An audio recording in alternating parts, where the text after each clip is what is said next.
But God hath chosen the foolish things of the world to confound the wise. And God hath chosen the weak things of the world to confound the things which are mighty, and base things of the world, and things which are despised, hath God chosen, yea, and things which are not, to bring to naught things that are, that no flesh should glory in his presence. And my message will center here in verse 30, where the Apostle Paul writes, but of him are ye in Christ Jesus. But of him are ye. Sino yung ye? The Christians in Corinth, specifically. Pero tayo rin. Di ba? Apply din sa atin yan. But of him are ye in Christ. We are in Christ. That is, if you're saved today. If you can well say, I'm saved, you are in Christ. Who of God is made unto us wisdom and righteousness and sanctification and redemption. That according as it is written, he that glorieth, let him glory in the Lord. Let's bow our heads in prayer. If you go to social media today, what you see there is full of selfies. Tama ba? Ano bang term yon, yung narcissism? Where people really show their best. Pinakamaganda, pinakagwapo. Usong-uso nga yung kukunin mo how this app will describe you. Di ba? Ako si ganito, ganyan, ganyan. Well, we're that way. In fact, by nature, we're made to be that way.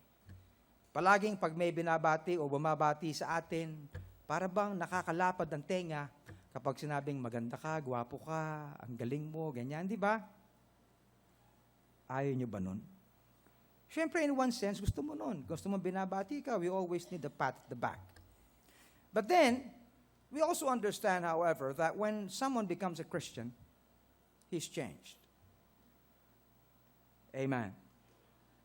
Now, may I just say this, para at least alam na lahat. Sa ating GCC, I have asked some of our people who are active and who understand social media to bring us a module on how we can preserve our testimonies sa social media. Because a lot of people have practically destroyed themselves sa social media. Mas hindi naging effective ang kanilang witness, mas pinagtawanan siya ng tao. We don't want to be that way. Tama ba? We simply want to be effective. Why? Because God has something for us to accomplish. And this I tell to all our people. Hindi lang tayo peculiar or above the usual. We should be effective in every way. However, hindi natin lubos na magagawa ang bagay na yan kung hindi natin naunawaan kung paanong si Kristo ay dumadako sa atin. Tama ba? Kung paanong ang Panginoon ay kumikilos sa atin. Mga kapatid, totoo ang pagkilos ng Panginoon sa buhay at puso ng bawat mananampalataya. Totoo yun. Naniniwala pa rin ako na ang Diyos ay buhay.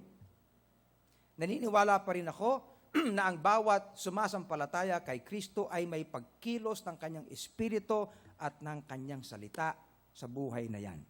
Kapag wala, senseless ang pagiging Kristiyano. Tama ba? We are not driven by our inner selves. We are driven by our understanding of what the will of God is sa ating buhay. Tama. Alam nyo, sa totoo lang, ganun din naman pag nagtatrabaho ka. Mag-a-apply ka sa trabaho. What do? You adapt yourself doon sa environment ng trabaho. Tama ba? Paano mo ginagawa yun? Nag-a-apply ka. At sa pag-a-apply mo, para bang ikuno-commit mo yung sarili mo na kapag tinanggap ka sa trabaho, gagawin mo yung gusto nila. Gagawin mo yung discipline nila. Gagawin mo yung kanilang uri ng negosyo. Tama ba? Kahit ikaw ay sanay gumising ng late, magpapakaaga ka dahil ayaw mong mahuli. Correct. Okay? Kahit iba ang pananaw mo sa trabaho, iaangat mo ang sarili mo. Why? Because you want to be promoted. Correct? You want to keep your jobs. You see? So, ia-adapt mo rin ang sarili mo. Isasakay mo rin ang sarili mo sa bihikulo ng kung anong business o employment na mayroon ka. Correct? However, na mahirap ang trabaho, gagawin at gagawin mo. However, na para bang ayaw mo yung boss mo dahil pangit ang ugali, papasok ka pa rin. Totoo ba? Now, come on now. You see? Kahit maliit ang sweldo mo, ipapasok at ipapasok mo. Bakit? Siyempre, trabaho yun eh. Okay? Pero alam niyo mga kapatid, ang na kay Kristo ay higit pa sa pagtatrabaho. Totoo yan. Ang na kay Kristo ay higit pa sa kabuhayan. Ang na kay Kristo ay higit pa sa kung anuman na maaaring ibigay at ipangako sa atin ng mundong ito. Okay? Ewan ko ba kung bakit ganito na ang uri ng Kristyanismo ngayon? Para bang because of this humanism, okay? Para bang inimpress na sa mga mananampalataya, alam mo, meron ka namang mabuting bagay sa iyo. Okay? Meron ka namang kahit na anong magandang bagay sa iyo na kailangan ilabas lang. Subalit alam niyo, ang Lighthouse Bible Baptist Church believes in the depravity of man. Nawala sa atin mga kapatid ang kahit na anong kakayanan na iligtas ang ating sarili. None whatsoever. Okay? We are all unrighteous before God. Ang sabi ng banal na kasulatan, for all have sinned and come short of the glory of God. We are all short insofar as the glory of God is concerned. Insofar as salvation is concerned, we can only be reached by God. We cannot lift ourselves up. I hope that comes clear. Amen? We were all hopeless. We were without God in this world. However, we say that everyone who is in Christ, according to 2 Corinthians chapter 5 and verse 17, and this is what Paul says, therefore, if any man be in Christ, he is a new creature, a new creation. Okay? All things are passed away. Ang mga lumang bagay ay lumipas na. At narito, behold, all things are become new. And then you say, I'm saved, I've trusted Christ. And your loved ones come to you and say, ano? Bago ka na, ikaw pa rin naman yan eh. Ikaw pa rin naman yan nagsasalita, ikaw pa rin, ganyan pa rin ang itsura mo. But see, ang sabi ng banal na kasulatan, that we who are in Christ are new creation. Can I hear an amen? You still believe that? Oh yes. Ibig sabihin, kinakailangan may pagbabago. Nung dating hindi ka matino, dapat matino ka na ngayon. Kung masagwa itsura mo nung araw, dapat medyo matino na itsura mo ngayon. Correct. Nung bastos ka nung araw, may pagbabago ka na ngayon. Iba na ang salita mo. Correct. Tama? Oo. Kung ikaw ay pasaway nung araw, hindi ka na ngayon. Okay? Submissive ka na ngayon, masunurin ka na ngayon. Kung wala kang values nung araw, ngayon, somehow, because, anong sabi ni Paul? This is what he says. But of him, verse 30 of our text in 1 Corinthians chapter 1, but of him are ye in Christ. Tayo daw ay na kay Kristo. Na si Kristo, who? Of God, sa kanyang working, sa kanyang pagkilos. Okay? Si Kristo is made unto us, ay ginawa sa atin, na ano raw?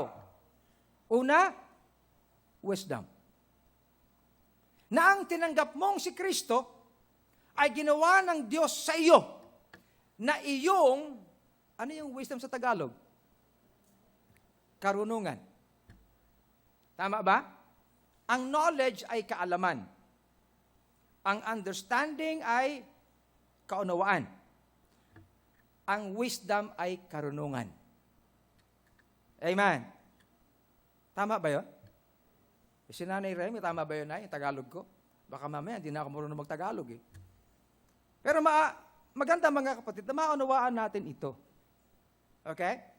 So si Kristo, ay nagbigay sa atin ng kaalaman, knowledge.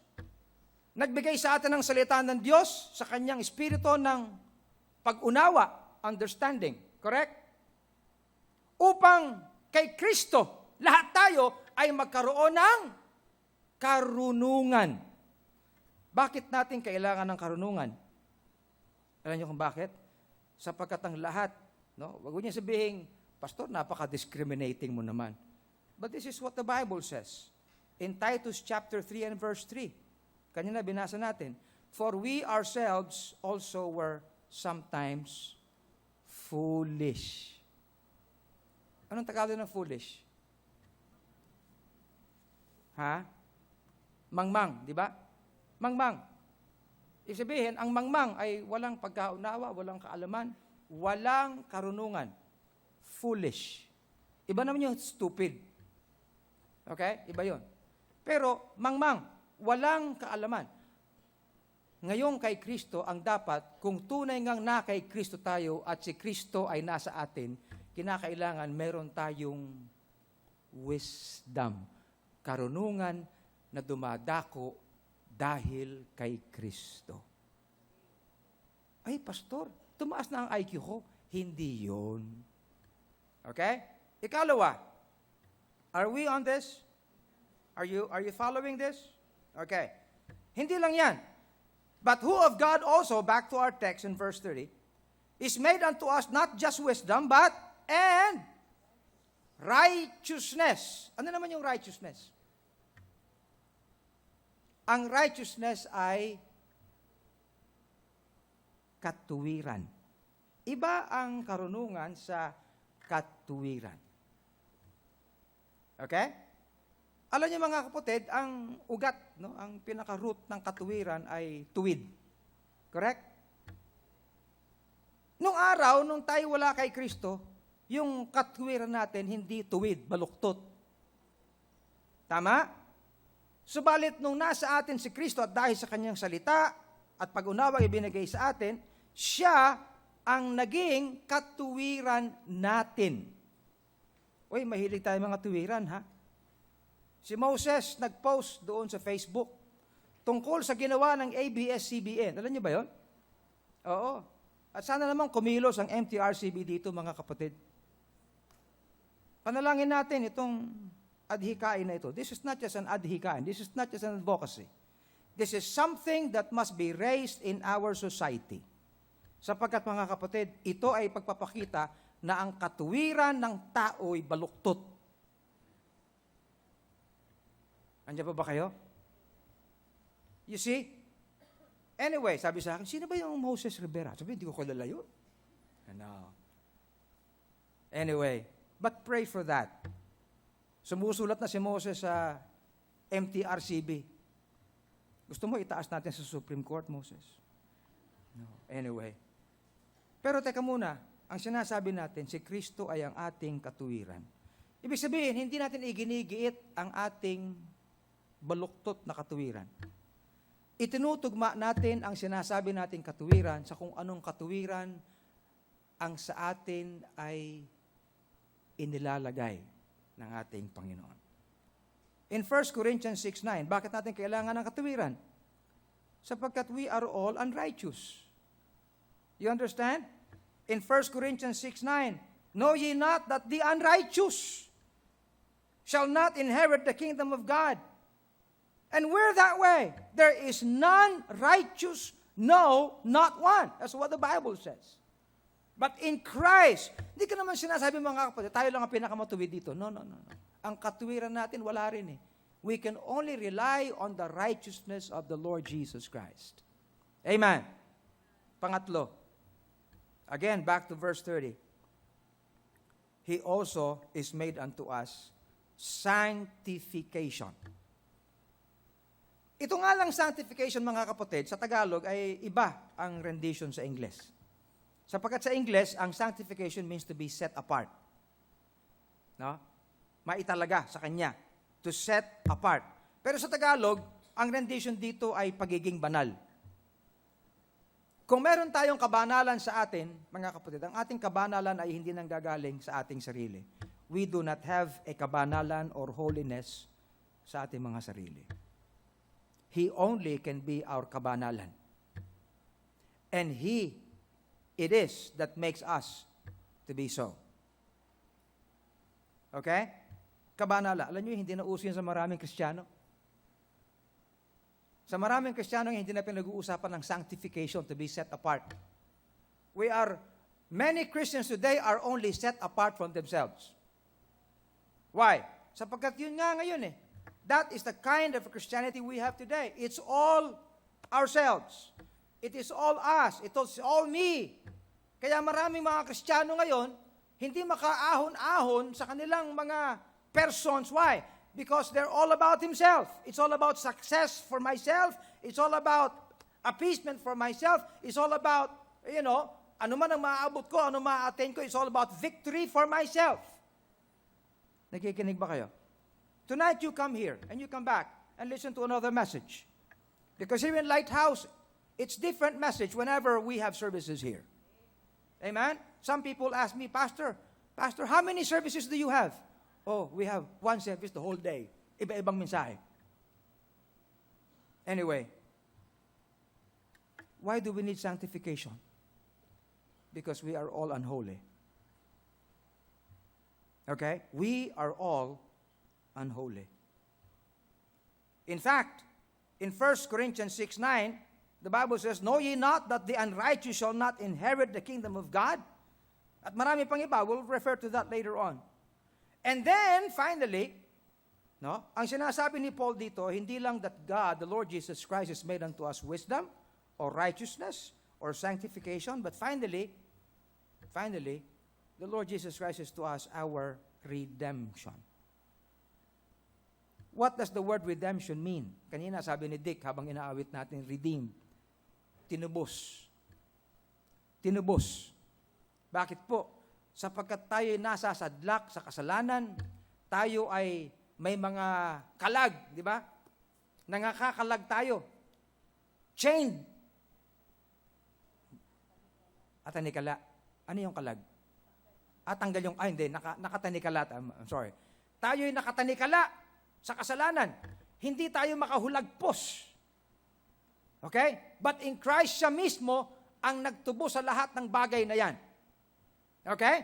Because we were not redeemed by corruptible things. As silver and gold. Hindi tayo tinubos ng kung anumang mga bagay na temporal sa mundong ito. Subalit tinubos tayo sa pamamagitan lamang ng kanyang dugo. Uso pa ba ngayon yun? Many churches today do not even touch the blood of Christ that cleanseth us from all sin. Are you listening? Believe lang, okay na yon. No application whatsoever kung ano ang pinagdusahan, kung ano ang ibinuhos para sa atin ng ating Panginoon. But, what do we have in Christ? What really does it mean to say that we're Christians? So, the title of my message is What It Really Means to Be in Christ. Amen? Ano ba talaga ang ibig sabihin na ang isang tao ay maging na kay Kristo? And mind you, I am saying, na kay Kristo, hindi nasa relihiyon. I am saying, na kay Kristo, hindi nasa tradisyon. All of us have such. Tama ba? All of us have such.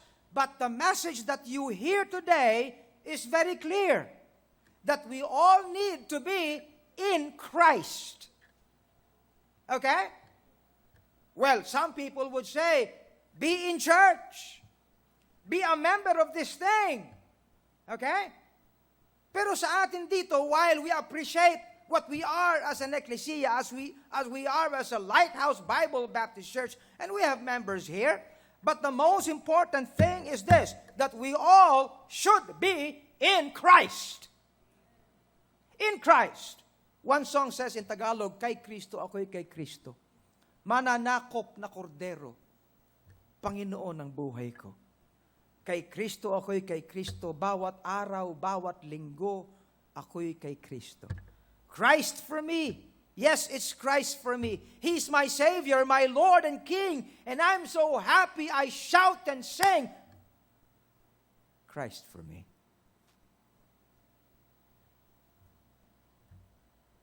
There are those who raise their voices high and lift up the name of Christ because He is Creator.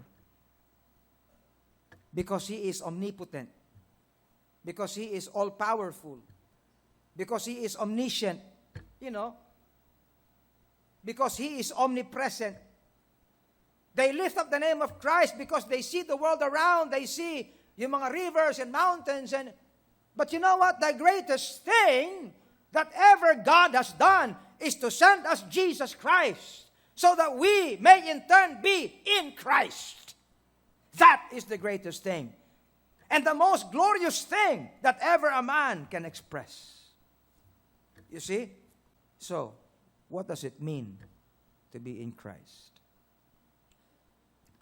Ano ang ikinikilos ng wisdom at saan kumikilos ang wisdom?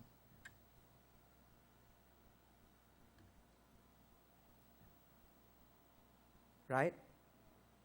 Wisdom is always for the mind. Correct? Wisdom is always for the mind. Kung kaya nga mga kapatid, sa banal na kasulatan ay tinuturuan tayo na kinakailangan there should be a renewing of our mind. Kinakailangan maiayos, mga kapatid, ang ating kaisipan. Sapagkat pag hindi naayos ang ating kaisipan, we cannot have knowledge, we cannot have understanding. The bottom line, we cannot have wisdom. Maraming hinaharap tayo sa araw-araw. Mga bagay-bagay na kinakailangang gawa ng desisyon. Kung pwede nga lang sana, lahat ng desisyon natin maging tama dahil nakikita natin kung ano ang consequence may be, kung ano ang maaaring kahihinatnan ng ating mga desisyon. Pero mga kapatid, sa totoo lang, wala tayong ganong kakayanan . You never know kung gumawa ka ng desisyon ngayon, kung ano ang magiging outcome ng desisyon niyang kinabukasan. Correct? Tama? You never actually understand na minsan ang desisyon natin ay tumutungo sa ating sariling downfall. Yun lang mga bagay na hindi natin malaman kung tama ba yung sinasabi natin. Okay? Kung sino ba yung inuoohan natin. Tama ba? Okay? Kung sino ba yung sa ganito, ganyan-ganyan. Hanggang ngayon, pinagtatalunan pa kung tama yung ginawa na binoto mo si Duterte. Sana si ganito na lang. Paano na ngayon? Di ba? Ewan ko ba? Pero teka muna. A Christian must have the wisdom of Christ. Ano ang pagkakaiba? Ano ang description ng wisdom na mayroon si Kristo sa atin? Well, for one, ang sabi doon sa Colossians 2 and 3. Colossians chapter 2 verse 3. In whom are hid all the treasures of wisdom and knowledge. Na kay Kristo ika, ang lahat ng yaman, ng karunungan, at kaalaman. Tama ba? Nasa Kanya ang lahat. Ang lahat, lahat, lahat. You know, I'm fond of reading. And sometimes, I take note of news about science and astronomy and all the sort. You know, ako'y na-amaze nga kay Zeph . Alam niyo bang lahat ng planets alam ni Zeph? Kung anong maliit, kung anong malaki, which comes before, which comes after. Alam niya . Abay, pambira itong batang ito at 4 years old. Iniwan sa akin. Sabi ko kay Zeph, you want Lolo to bring you to Trinoma? Sabi niya, yes, Lolo, let's go to Kevin's place. Kevin's place. O sige, hanapin na lang natin doon. So, punta kami ng Trinoma. Hindi ito advertisement. Punta kami ng Trinoma. Parada ako sa 5th level. Lakad kami. Tama-tama, labas, tapos pumasok doon sa gate, nakita ko yung time zone. Sep, there's time zone. Let's go to time zone. No. I want to go to Kevin's place. Inamin ko na, but Sep, I do not know where Kevin's place is. He did not say anything, but he pulled my hand. Abay, hinila yung kamay ko. Okay. You know where Kevin's place is? Hindi sumasagot. Basta hinihila yung kamay ko. Tapos hinila, hanggang bumaba sa escalator. Pero ginagawa ng batang to? Hinila, baba kami. Tapos mamaya, kumanan, lumiko. Maya-maya nang tatalon. Ayun, nakita ko, Kevin's Toys and whatever that is. Sabi ko, kapopor lang ng batang ito. Alam niyo, lugar. Pambihira, oh. It's amazing. Siyempre, mana eh. Hindi, no. Pero mga kapatid, gusto natin nun, di ba? Gusto natin na alam natin ang ating pinatutunguhan, alam natin ang ating desisyon, alam natin ang consequence ng lahat ng mga bagay-bagay sa buhay, kung nauunawaan lang natin. Correct. Pastor, pupunta na lang ako sa Quiapo at pupunta ako doon sa may bola. Ano ba ang aking hinaharap? Hindi ba? But listen, wisdom has something to do eventually with not just seeing the future, but with our walk. Ang lakad natin sa buhay. In Ephesians 5:15, ito ang sinasabi ni Apostle Paul. Ephesians chapter 5 and verse 15. See then that ye walk circumspectly. Ano ibig sabihin ng circumspectly? Ang lalim naman kasi pastor eh. But a circumspect walk means a careful walk, and in that carefulness ay meron tayong pagtingin kung anong maaaring maging consequence ng lakad na yun. See then that ye walk circumspectly, not as fools, but as wise. Amen. Kung kaya nga ang sabi natin dito, ang pagkilos ng ating Panginoon, in Him being our wisdom, ay una munang nangyayari sa ating kaisipan so that we may know the things na kinakailangan mayroon tayo para sa tamang lakad ng mga mananampalataya. In Romans chapter 12 and verse 2, ang sabi rito ay, and be not conformed to this world. Are you reading this? It is a biblical message that I say to us all today. That Christians should not be conformed to this world. Christians should not be conformed to how this world thinks. Christians should not be conformed to how this world walks. Christians should not be conformed to how this world makes, how they go about in their daily lives. A Christian has a circumspect walk, not in conformity to this world, and a Christian does it in the wisdom of Christ. And be not conformed to this world, but be ye transformed by the renewing of your mind. And how is the mind renewed? It is renewed when we say, Lord, make me. Here I am. I surrender myself to you. Tama ba? I submit myself to your will. Kaya ang sabi ni Paul dito, transformed by the renewing of your mind that ye may prove what is that good and acceptable and perfect will of God. Good is beneficial. Acceptable is according to the pleasure of God. And the perfect will of God goes to His glory. Amen? It's beneficial. It's pleasurable before God. And it is God glorifying sa lahat ng bagay. You see, that is wisdom. It's not even for ourselves. Amen. What are we in Christ? Number 2, righteousness. So Christ is our righteousness. So anong bagay ang katuwiran? If wisdom is for the mind, what is righteousness for? Kanina ang sabi natin, we needed righteousness because corrupt tayo sa loob eh. Sinful tayo sa loob. Tama ba? And the Bible also says, the heart is deceitful above all things and desperately wicked. So if we talk about the righteousness of Christ, anong sense para sa atin ito? It deals then with the heart. And with the heart, relations. Amen? Okay? So then, if the Lord Jesus Christ would be our righteousness, no?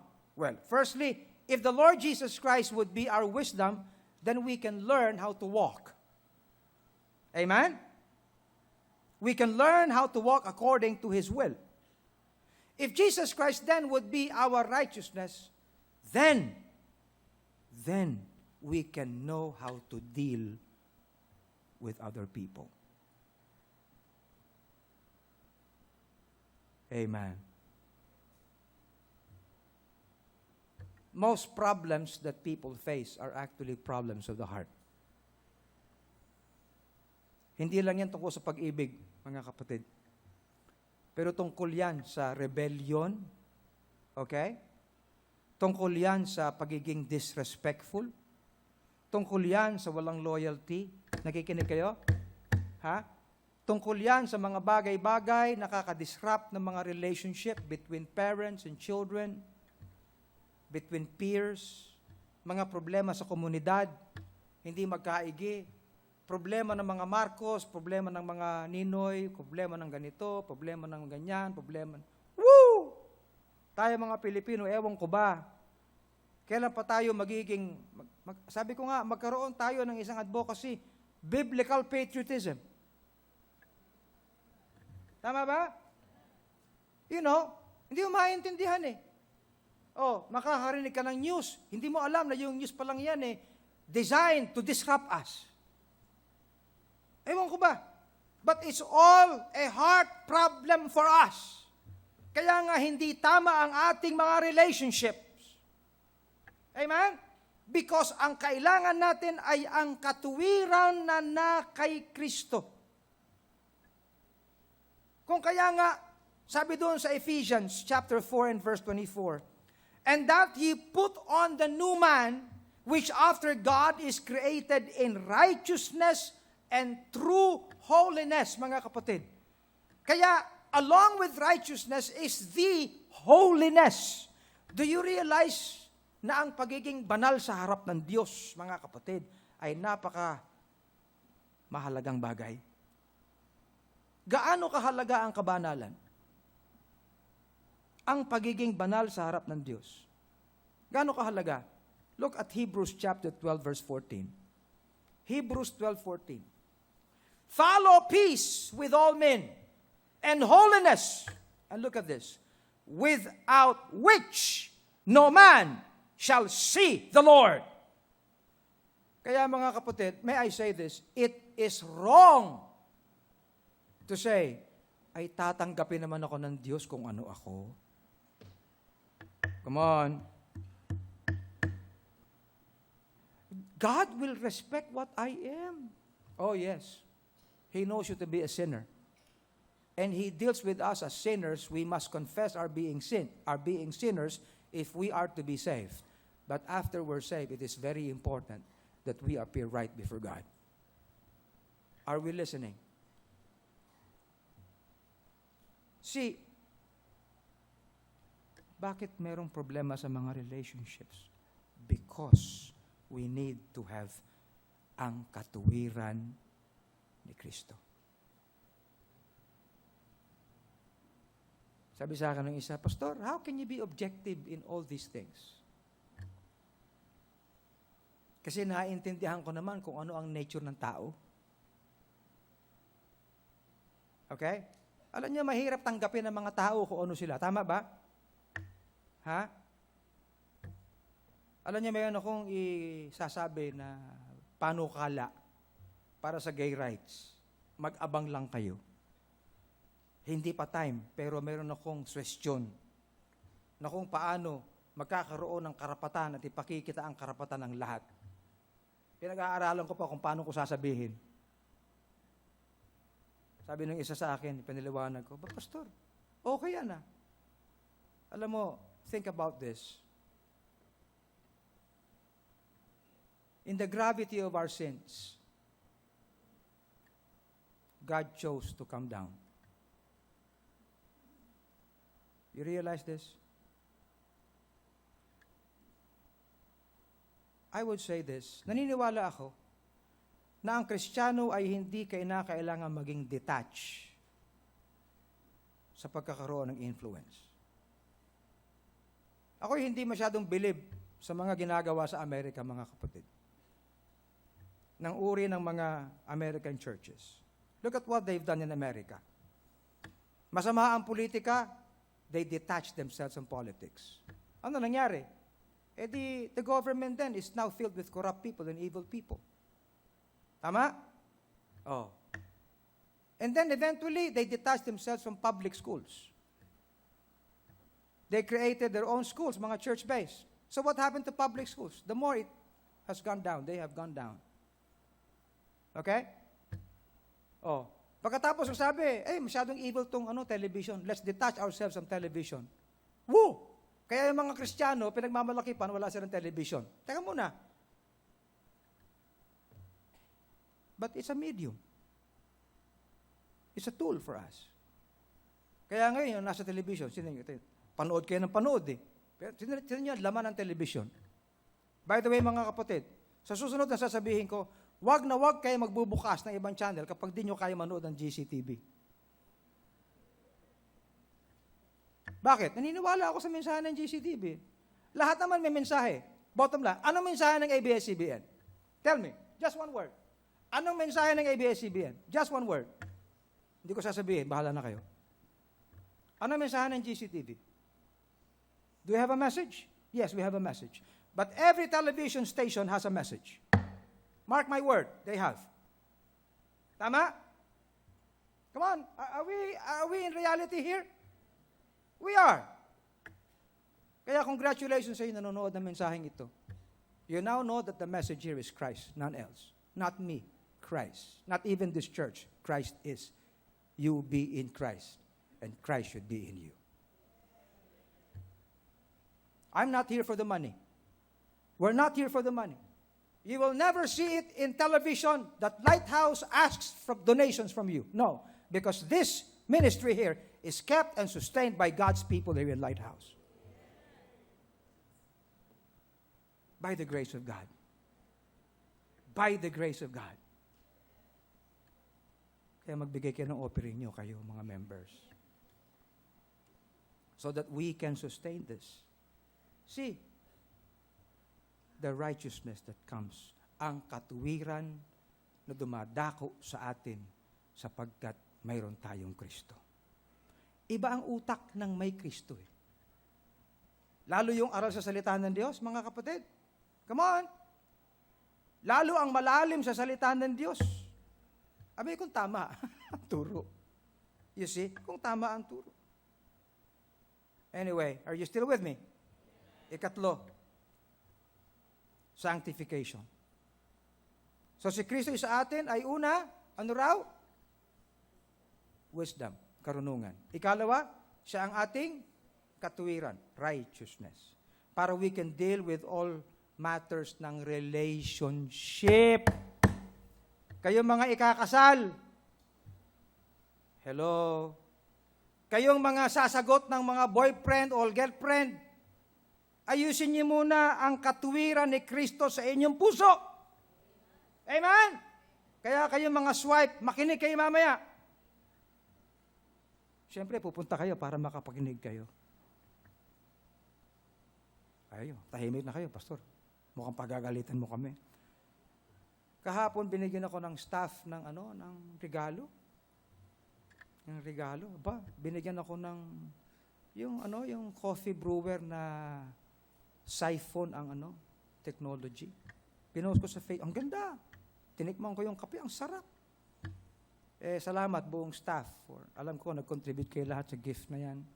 Thank you. Sabi ni Moses, ba't binigyan niyo nang wala kami? Moses, sasabihin ko na ngayon. Sabi ni Beth, Pastor, binibigay na namin sa ito para hindi na kayo mag-aantay magalit kayo.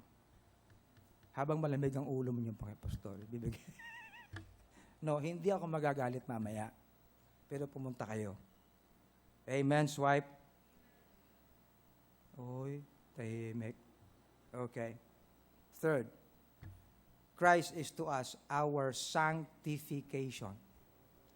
You realize that the ordinary Christian today do not actually understand the word sanctification? Pastor, ang lalim niyan. Pero sa Lighthouse, dapat naintindihan natin lahat. Simply, sa English, ang sanctification is to be set apart. And as God's people, we are set apart for God. Amen. Come on now. We are all set apart for God. Meron ba kayong mga kubyerto sa bahay? Ha? Kanya-kanya kayo ng kubyertos? Oh. Maganda nga yun. Mga baso, pinggan. Ako, ganun ako eh. Tsaka ang gusto ko, yung sa akin, palaging, malinis. Siyempre. Kung halimbawa, baso ko, tapos nakita ko sa basurahan. Wag na, sa inyo na yan. Ganun. Pero, we all think that way. Correct? Parang hindi. Alam niyo ba na ang Panginoon ay gayon din sa atin? Para sa Kanya, kung meron mga tao sa mundo, ay ito ang mga taong para sa akin. Kung merong mang maglilingkod sa lahat ng mga tao sa mundo, ay ito ang mga taong nais kong maglingkod para sa akin. Kung meron mang gagawa ng kalooban ko sa buong mundo, ito ang mga taong gusto kong gumawa ng kalooban ko. Tama. Bumoto ba kayo ng inyong mga representante sa Kongreso? Ha? Correct? Representante natin sila. Kaya ang sinasabi natin, kinakailangan, dahil sila ang ating representante, kinakailangan, maasahan natin sila para sa atin.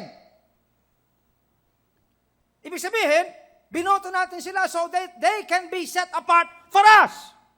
Hindi. Pagdating sa Kongreso, bahala kayo sa buhay nyo. Hindi na natin masilayan. Tama ba? They never understand. Now, Christians should understand this from this perspective. We are set apart for God. And it took the very life of Jesus Christ for us to be so. And I'm saying this strongly because Christians nowadays do not consider this. Ang tapang mo naman, Pastor, kasi pag hindi ko isisigaw, hindi niyo papakinggan. Pwede ba? Alam mo, tayo ay sa Panginoon. Ikaw sa Panginoon. Ikaw sa Kanya. Naniniwala ba kayo doon? Sabihin niyo, Amen. Pero alam niyo, walang dating yan eh. Come on. Kinakailangan ang Kristiyano ay proactive.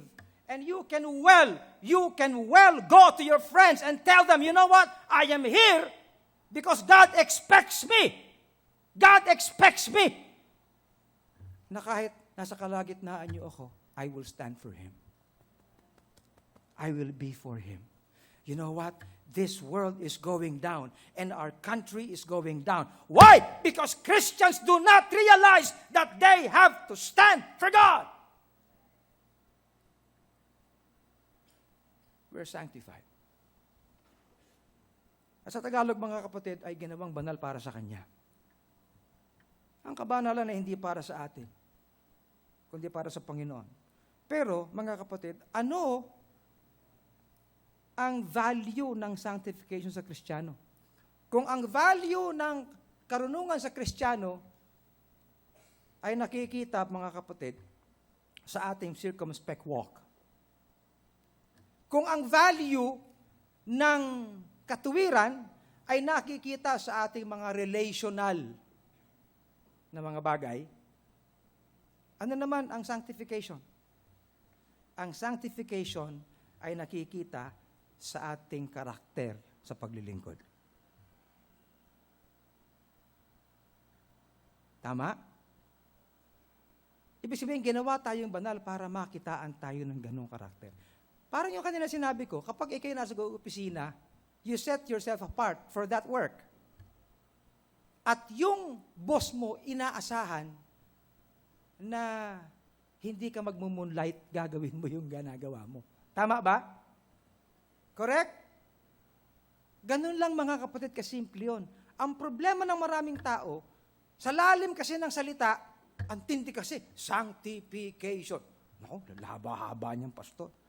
But it translates to how we actually serve. Alam niyo ba na ang serbisyo ay hinahanapan ng kalidad? Tama? Halimbawa, naghugas yung anak mo ng pinggan. Tuwan-tuwa ka dahil bumili ka pa ng magandang sabon, di ba? Oo. Pagkatapos, nung tiningnan mo yung baso, may naiwang sabon dun sa loob. Gusto mo ba nun? Ayaw mo, di ba? Hahanapan mo ng tamang paghuhugas ng pinggan o baso yung bata. Correct? Hello? Tinuruan mo yung bata magsipilyo, di ba? Sipilyo. Oh, sa bagay ngayon, tinuturuan pa ba mga bata magsipilyo? Oh, sana ganun. But you look actually for the quality ng pagsisipilyo. The quality of work. You know, that deals with sanctification. The understanding na tayo nakalaan para sa Panginoon renders us to be better workers, better servants, efficient ones for His glory. At ngayon, ang Kristiyano, hindi mo na maasahan. Ang tanging paglilingkod mo na lang sa Panginoon, maging present ka sa service, late ka pa. Pastor naman. Oh. Tapos matutulog pa. Normal na yun, mga kapatid. Eka nga, alam nyo,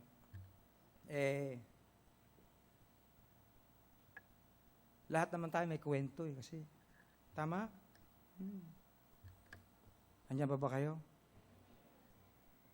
Tuwan-tuwa sila, Edna kagabi, nagpipreach ako doon sa funeral service. Kinikwento ko yung experience nung binata doon sa dalaga. Sabi ng binata, sabi niya, siguro ang lamig-lamig ng labi mo. Sabi ng dalaga. Kinilig siya eh. Oo nga, talaga. Parang ang lamig-lamig ng labi mo. Siyempre, para bang siniisip siguro niya. Bakit mo naman nasabi yan? Kasi nagyeyelo yung mga ngipin mo eh. At yung mga iba sa inyo, mamaya nyo pa maiisip yan. Yelo kasi yelo, ice. Huwag kayong tatawa habang nag-invitation tayo, ha? Baka mamaya eh. Sanctification, ang uri ng paglilingkod natin. The more sanctified we are, the more understanding we have that we're God's, makes us to be even more willing to serve. Amen. Redemption. Finally, redemption. Christ is to us our redemption. Ano naman yung redemption? Sa Tagalog, sabi nga ni Dick, tinubos. Siya ang ating katubusan. Kalye yan sa Bimapa. Katubusan. Ang kanyang pagtubos sa atin. You know what this spells? Ha? Ang sin dito ay nakatanikala. Tatandaan ko na, nakatinikala, naka-chained. Pero pag ikay ni-redeem, no?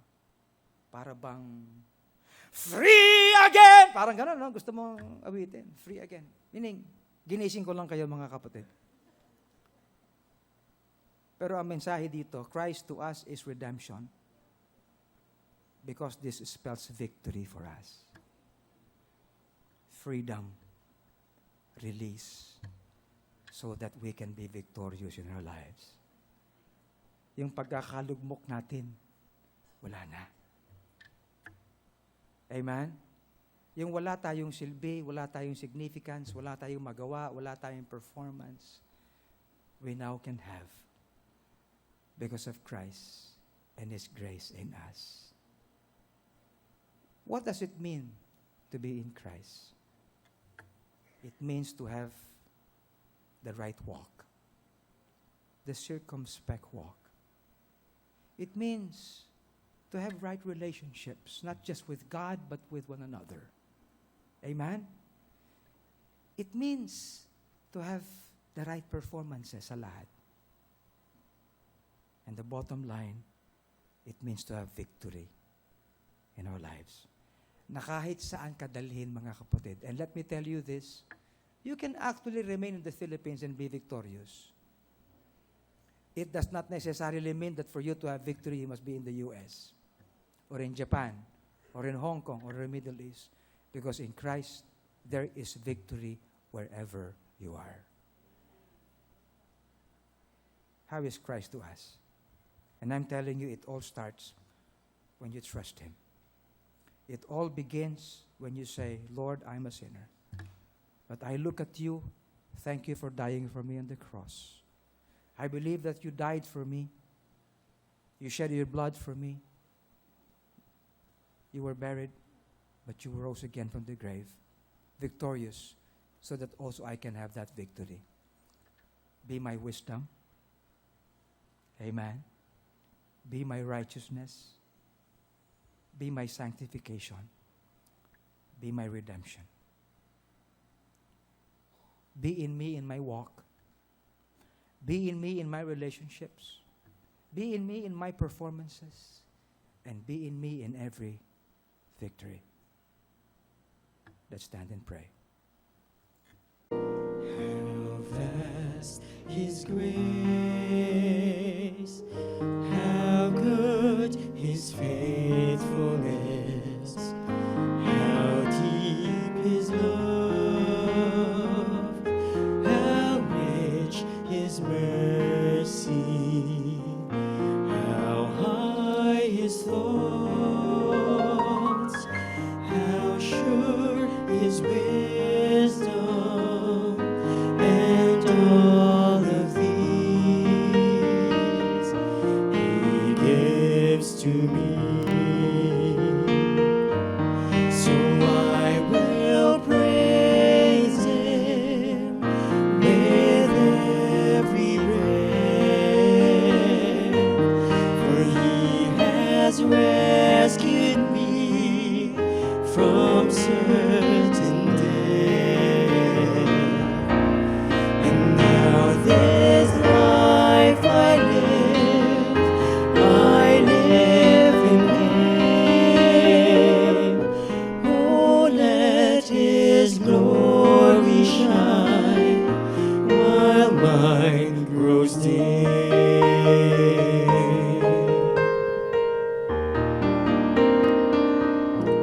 How just His ways, how good His discipline, how pure His truth, how kind His goodness, His hand, how calm His peace, He reached out for me, how long His patience, and all of these, yes, all of these He gives to me. So I will praise Him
His glory.